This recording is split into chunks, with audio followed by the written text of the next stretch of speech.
Well, good evening here on the Bearded Babble. Tonight I have a good friend, Glenn Ferraro. We are connected through the View. I can never say it right. View Askewniverse. Yep. Everything Kevin Smith. We're going to get into a lot of that stuff. We've been connected for quite some time on social media. We've gone back and forth about a lot of different things. I know that you're one of your names actually has to do with the movie guru. I know you have Yes. a big. Is that like a passion of yours, a hobby? Like, Yeah. So what happened was it's a name that I gave myself. Reason being, when I was younger, all I ever did was watch movies.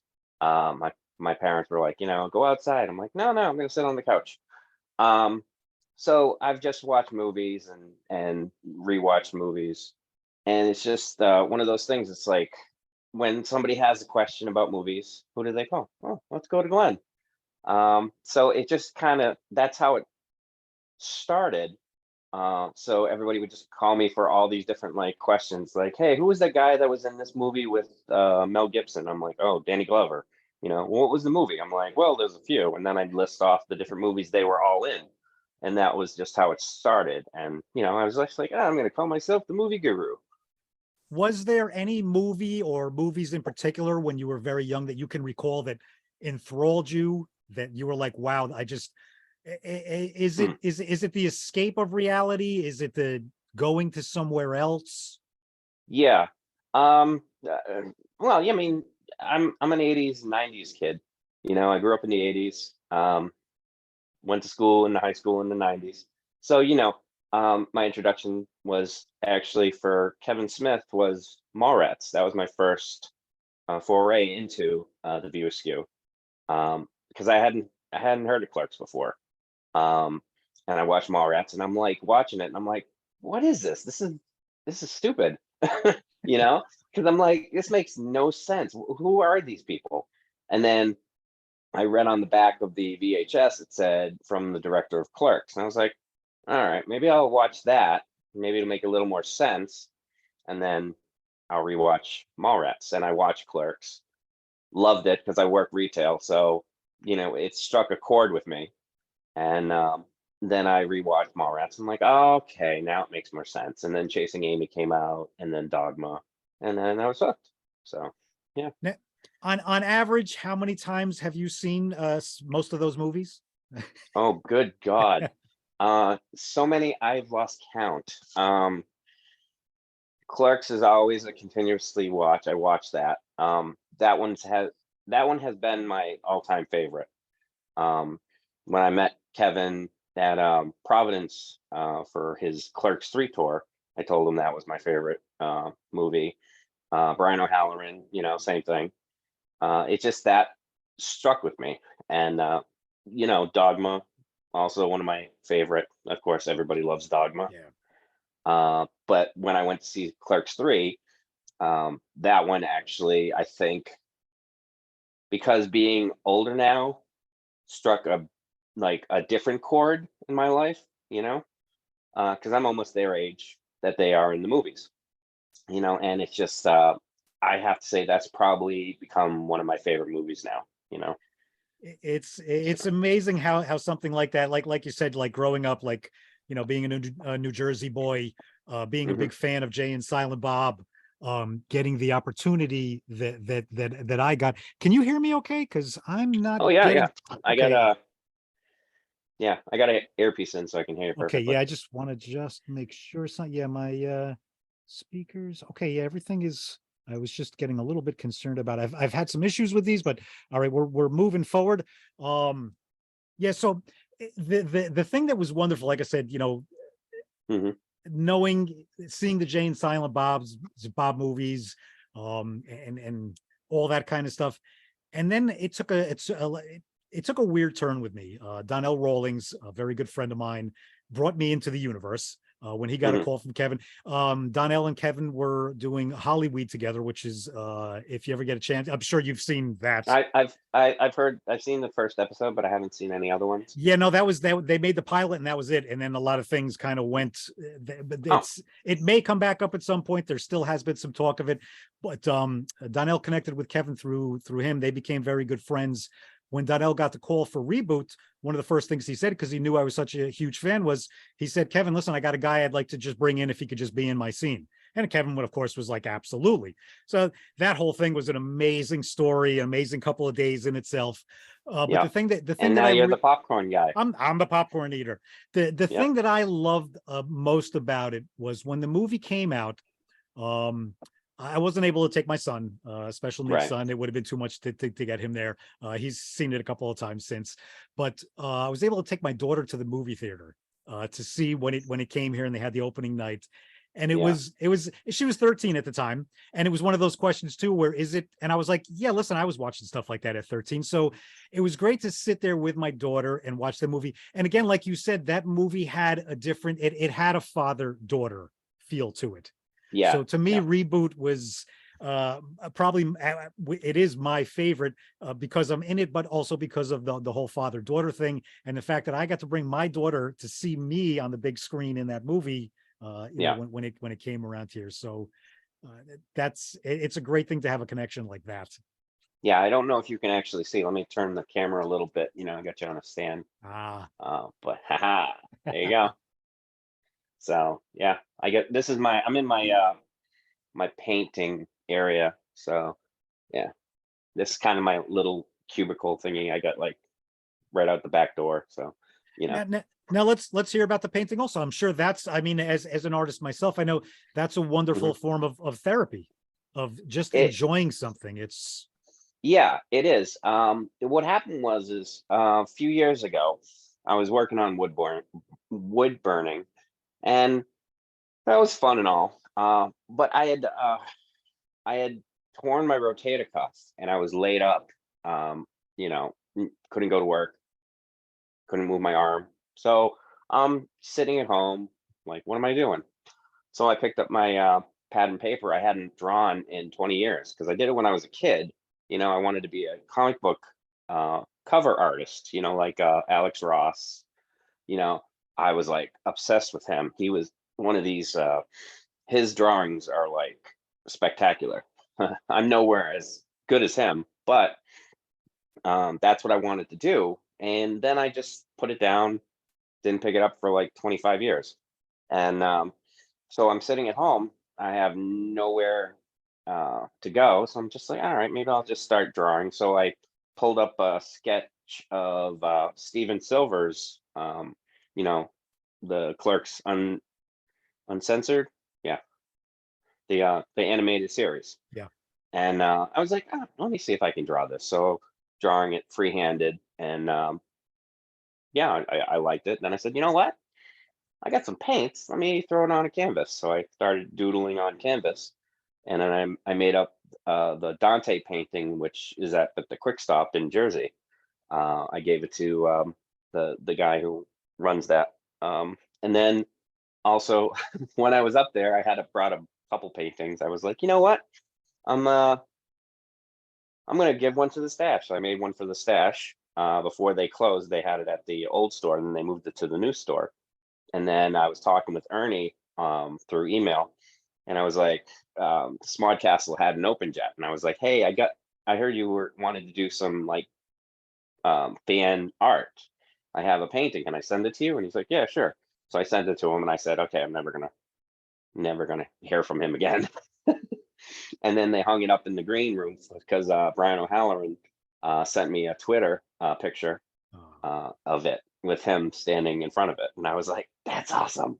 So I mean, I get a little recognition now, so it's kind of nice. it, That's my claim to fame.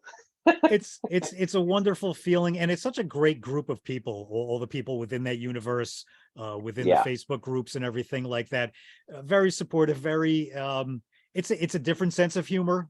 I think you Hmm. have to, you have to have a different sense of humor to understand a lot of it.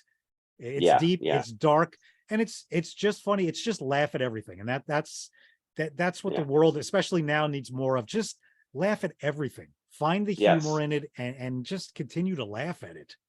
Yeah. I mean, that old saying, you don't ever want to meet your heroes.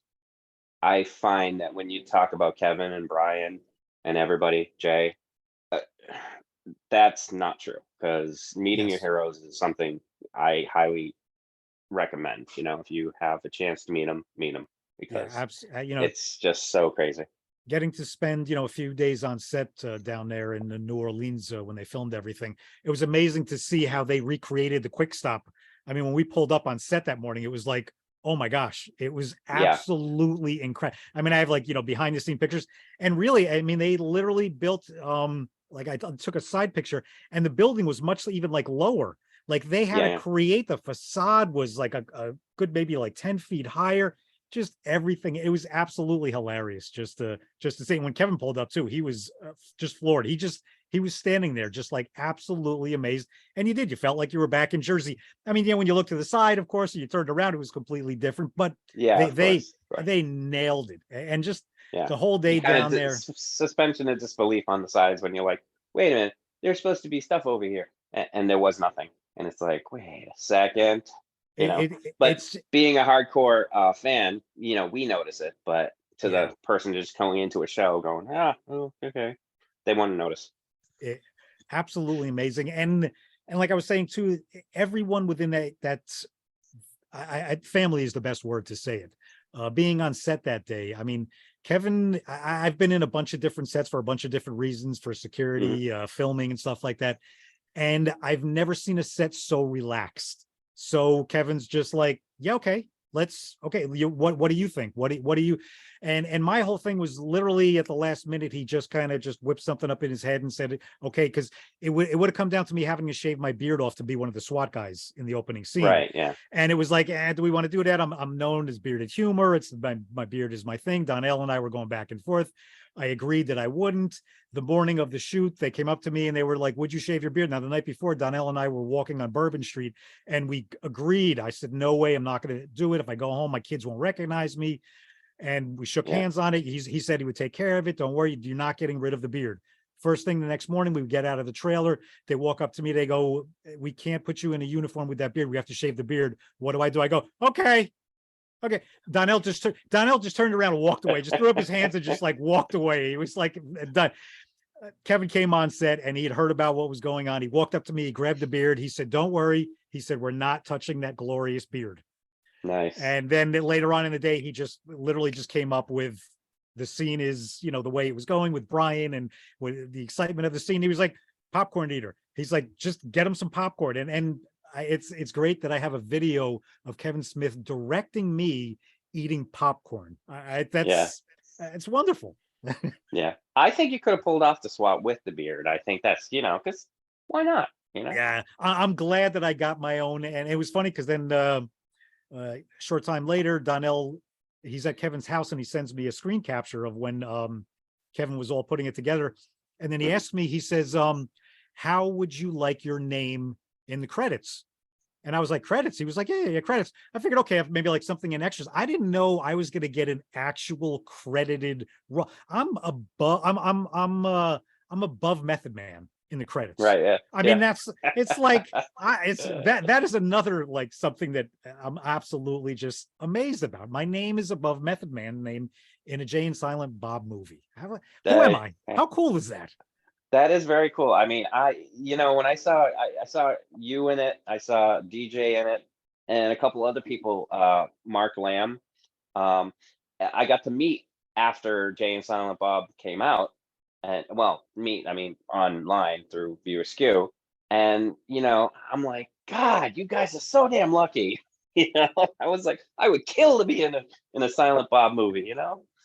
I mean, oh, geez, yeah, you were Yeah. living my dream, that's for sure. Yeah, and like I said, it was just a call one day from Donnell. He goes, "Hey, we're going to New Orleans, and I think it was like 2 months or something." He goes, "You're going to be in a Jay and Silent Bob movie with me." I was like, "Okay, like, all right, so, I'll why be not? there. I'll be Yeah, there exactly. I'll yeah. clear the Somebody called and schedule." said, "Hey, you're going to be in a Kevin Smith movie." Okay, I'm going to take that time off. Absolutely. So, tell me about. I see the paintings behind you there. Mhm. Can you Yeah. tell us about some of the paintings and the artwork? Yeah. So, like I said, I do. My art style is everything. You know. Basically, I can take a picture, copy it, pretty much. You know, as long as it's got good lines, I find that helps. Because the straighter the line, the better I can draw it. you know. Other than that, I'm not like, I I'm a visual artist. I have to see the picture and then I create it. So that's why I got like Freddie Mercury over here. This is my second painting I did. Originally, I did one for a guy. Gave it to a guy he had a rock uh, um, restaurant in Worcester, and I was like, oh man, I'll draw Freddie Mercury, and it's just all those different things. Like it's like Freddie Mercury. I've done John Wick. I've done Scooby Doo. It's not just one certain thing. And I've called it like kind of like my Andy Warhol because it's kind of got that whole like the color scheme, like the bright blue and the red and stuff like that. So it's like my pop art, that's what I basically coined it as. And I'm always trying to do different things and change it up, not have the same style. Like I'll do the background will change up and I'll do like splatter thing. I did a Jason Voorhees where it was all like red and it was just like blood splatter, because I'm just trying different things. What inspires you to try different things like that? Did something just in your head just? Yeah, pretty much. I mean, it's just something I'm sitting there and I'm thinking, well, what do I want to do? And most of the time, like I'll throw ideas at work. I have a great crew that I work with. I cut meat. That's my day job. And what happens is like I'll spitball something and they'll be like, well, why don't you take this and do this? And let me tell you, the fun we have there, I'm surprised HR hasn't been called yet. It's that bad. I'll give you an example. So a friend of mine was saying, oh, I love your painting. I wish, I had one of my own. I was like, yeah, but it's got to be good. What can we do? And he's like, I don't know, but whatever it is, I want to be like riding a horse, and I want to have long flowing hair. I was like, all right, I can work with that. And then I said, you know what? Why has it got to be a horse? Why can't it be a centaur? So I was like, I'll do a centaur with him riding on the back of the centaur. And then we're like, well, who could be the centaur? And then I was like, how about my other coworker? And so that's the in joke now is like, I got a painting I'm making and it's like my one of my coworkers riding the other coworker. It's just so bad, but it's hilarious in the same aspect. Nobody gets it but us. And that's what's funny about it. And that's the best thing when you just find the humor and you just laugh Mm-hmm. at it and you create something. Like you said, if someone else were to look at that, they'd probably be like, what the heck? But you're thinking outside the box, you're creating Yeah. together. And that's a wonderful thing that you have a group of coworkers, friends like that you Mm-hmm. can just throw something out there and then create something like that. Yeah, yeah. I mean, oh man, we just basically rolled with it. And I'm like, all right, I'm gonna have to stop on that one because that's going a little bit too far. Now I'm sure you So got to be careful though, cutting meat though. I'm sure you're working with a lot of sharp knives and stuff like that. Laughing has got to be kept to a minimal. It's oh yeah, no. I mean, we get the job done, but we have fun doing it. So, but yeah, I mean, that's pretty much my style. I mean, I try different things just to try it, I mean, if it doesn't work, I paint over it. You know? Now I saw you had you had something coming up on Facebook. You had a contest coming up. Oh yes, yes. So yeah, I have an art page. I co use it with another gentleman. Him and I, we met at Whole Foods. He likes art. We have a lot of artists at my job, at Whole Foods. There's a lot of artists. So we were brainstorming. We're like, hey, let's do an art page. And so we decided to call it Purple Haze Art Studio. And Now because, it's obviously, it's purplehazeartstudio.com yes. or we can find Purple Haze It's on Facebook. You can find Okay. it on Facebook. Purple Haze Art Studio, and you'll see a picture of me and Kevin, boof. And I was like, how do I get people to my page and get my name out there? So I was like, I'll run a contest. I'll give them like a painting, whoever wins the giveaway. And so it's been slow going, but I got a couple people that have commented. So somebody is going to get a painting, and it helps, it just gets me out there. Somebody be like, oh, I have a piece of art. And how does that make you feel? Because in a different way, that's what I'm trying to do here too. We're all just trying to put some of our art out into the world. Just Hmm. try to get our message. Now, you giving a piece of art away, how does that make you feel, knowing that someone has a piece of your art in their home, in their life? Well, it makes me feel good.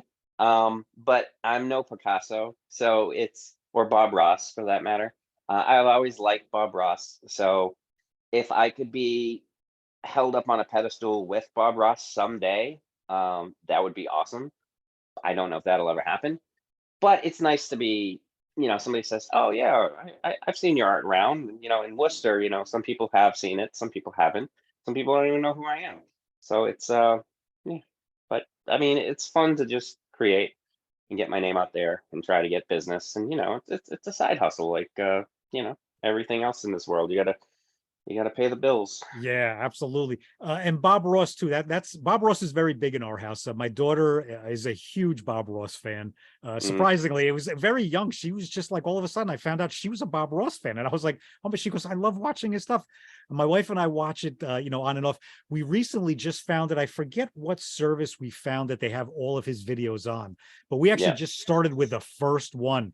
Oh my gosh, to see him, his hair isn't as wild, his beard is shorter. He was funny from the beginning, though. Hmm. He was funny and positive, and it's one of those things that you just, there are a lot of nights we have a lot of rough days in the house here with what we go through, and a lot of nights we just turn on the TV and it'll come up in the Hmm. thing. It'll be like a Bob Ross, and we'll just look at it. My wife and I will look at each other and we'll be like, it's a Bob Ross night, Yeah, because it's nice and it, relaxing. it just takes you away. Yeah, the original ASMR. Yes, absolutely, Yep, absolutely. yep. Oh yeah. Every once in a while, you got to beat the devil out of it.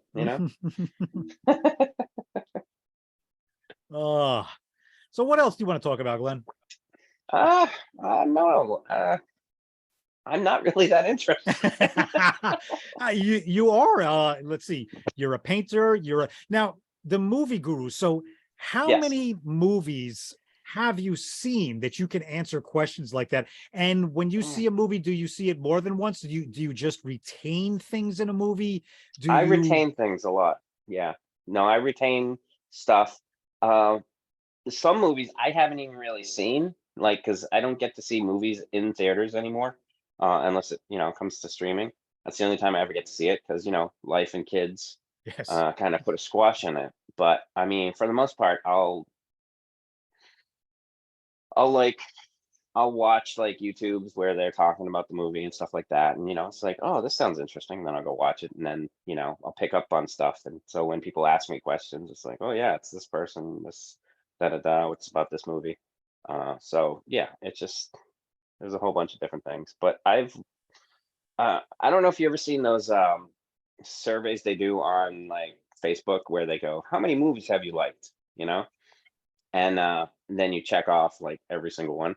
So and there's like 100 movies. Oh, I've seen all of these. So Let, let's let just me ask say a lot. let me ask you this, because my wife and I were discussing this the other night. Hmm. It's we were talking with my daughter about this. Back in the day, you knew what movies were out. Hmm. You'd either see the trailer in the movie theater when you were seeing another movie, you'd see the Yep. commercial, you'd hear about it, somebody would talk about it. Now, how many movies come out a day on so many different services? How can, like, I don't even know where to look anymore. Do you Hmm. think that there do you think that that has affected movies in a good way, in a bad way? Is it too Uh, much? I think it hasn't really affected movies. I think it's helped because somebody who's like a Kevin Smith who wants to write a movie and do it themselves, they can do it, and yeah, it might not get recognized, but then down the road it might. But you got your big movie blockbusters and all that stuff. That hasn't really changed. I mean, most of the time when you're looking for, because with the social medias nowadays, everything's posted online. Um, Growing up, like I had to look for this shit, you know, pardon my French. Yeah, no, it's fine. But I had to look for it, and you know, we had dial-up for Christ's sakes, you know? It's like, you know, you get booted right off and you're like, oh, jeez. So Yes. you're trying to read something, you know, they didn't have spoilers back then. And if they did, you were like, this isn't real, is it? So, but I don't think it really hurt the movie aspect. I think it helps. Um, I'm a digital, like not a digital, I'm a hard copy media guy. I'm sure you are too. You know, I just love DVDs and VHSs, and I got a laser disc right up there. I don't know if you can Yeah. see that. Of Clerks. I just happened to come across it, and I was like, I must have it. So, you know, I love Your physical media. so your private movie collection, how many movies do you have in your own movie collection? Hmm. Of Kevin Smith or just everything? Kevin Smith and everything. Okay. So with Kevin Smith, I have a couple doubles of everything. So like if something happened, my daughter could have it, my son could have one, and you know, they have like their own collection. You know, they could start their own collections. Uh, I'm missing a few of his movies, like Red State, obviously. I did get my hands on Tusk recently, so that's good. But um, I've actually had to downsize my collection a lot since I got married. Um, so instead of like my whole, I used to have two like bookshelves of movies that were all DVDs and VHSs and stuff like that at my mom's house when I lived there. Then I got married and I've had to downsize to probably one room that is half the size of one shelf. So I've had to downsize a lot. So unfortunately, not as many as I'd like. Do you go on any like the streaming services or anything like that? And are there any that you think have a better selection of movies? Because it's very odd when you go on Mm, some of them, the stuff that you see, it's like some yeah. of them are so all over the place. Yeah. So I mean, I have the usual Netflix and you know, I've downloaded Tubi and all that stuff. Tubi actually has a lot of like very hard to find movies, like a lot of full moon movies. I don't know if you're familiar with them. Um, they have a lot of those like movies I watched when I was younger. And I actually I watched this one movie and I had to own it. So I went out and found the VHS of it. It's called Sorority Babes in the Slime Bowl Bowl-orama. And I was like, that title alone, I have to own it. And I did. I bought it and it wasn't a bad movie, but it wasn't a good movie either. I, I like the way you were laughing as you started even saying that. It's yeah, I know I've seen a gazillion of those type of movies growing up, and Yep, it's yep. and it What was just a else? thing. There was uh, Attack of the 50-Foot Bimbo. That's another one that's pretty good. There's just so many cheesy, like, you know, Skinamax movies that they had back in the day, you know. But this one, I was like, I heard that title and I was like, you know what? I don't even care what the movie's about. I have to watch it, you know. Favorite genre of movies. Oh, that's a tough one. I like them all, but I'd have to say probably comedy. Comedies are my favorite. I mean, you I, can't beat like Spaceballs, any Mel Brooks movie. Um, have you seen History of the World, the new History of the World that they finally came out with? I know oh, it's it's already on. up. Yeah, I believe it's on. I think it's on HBO Max. I haven't seen it yet. I haven't seen it yet either. I'm a little leery on that because I love the first one, and thank God they made a new one because it's been like part two is coming, and then like it never came. And but I don't know. It just looks like drunk history to me. I'm like, ah, this might be bad. Yeah, there's some good comedians in there. Yeah, But yeah, I'm kind of on the fence. I'm kind of gonna wait a little bit, maybe hear a little bit more about it. But yeah, yeah, anything. Young Frankenstein is one of my son's favorite movies. It's watched yeah. religiously in this house. It's That just is a good one. oh my gosh, Yeah, genius. putting on the Ritz. Putting on the Ritz. I was I was gonna make espresso. Oh. Yeah, you got me a brain. What's the name? Abby. Abby. Abby what? Abby Normal. My son You wears got that me an shirt. abnormal brain. That's his face. He has the, it's one of his favorite shirts with the, what's his name on it in front of the shelf with the brain on it. Oh, it's absolutely Yeah. hilarious. Oh yeah. Yeah. I love Gene Wilder. He's good. Oh my gosh. Everything he's ever Yeah. done. Oh, See no evil. I'm gonna put you on the spot. Favorite movie, being a movie, what is your all-time favorite movie and for what reason? Oh, okay. So are we talking Kevin Smith or just everything? Everything, all in general, your favorite movie that just, It's tough. I mean, if we were just going Kevin Smith, I'd say Clerks, but all-time favorite, Superman the movie, Christopher Reeves. and why? I I love Superman. I don't know. I think, embodied Superman the best. Um, he was a nobody when he starred in it, but he became somebody. But I just there have been many Supermen, but I think he was the best, you know? And I don't know, that one is I will sit down and watch it whenever, if it's ever on TV or whatever, I'm sitting down watching it. I just saw The Quest for Peace the other day. I was like, "Oh, what am I watching? Okay, let's see. Superman." Oof, you know.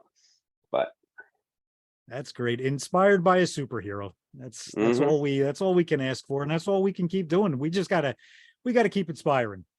Glenn, yes. I thank you for coming on here. I thank you for babbling with me. I thank you Hey, I for appreciate it. sharing everything that you we do this just to put it out there. Again, it's just putting our art out there. Again, before we go, where can we find your art again? On Facebook? All right. So on Facebook, you can find my art at Purple Haze Art Studio. Uh, I have a Twitter, and on Twitter, it is The Real Movie Guru. Um, you can follow me there. And yeah, that's pretty And much my anywhere social else? media. Uh, I have an Instagram, but I can't remember it off the top of my head. Should have wrote this down, but I'll find it yep, and I'll put it in the notes. We'll have it in there. sounds good. All right. Glenn, again, I appreciate everything. I appreciate it, It's Andrew. been a Thank blast. you. Peace, Thank you for having me. love, and laughter. All Good right. night. Bye-bye.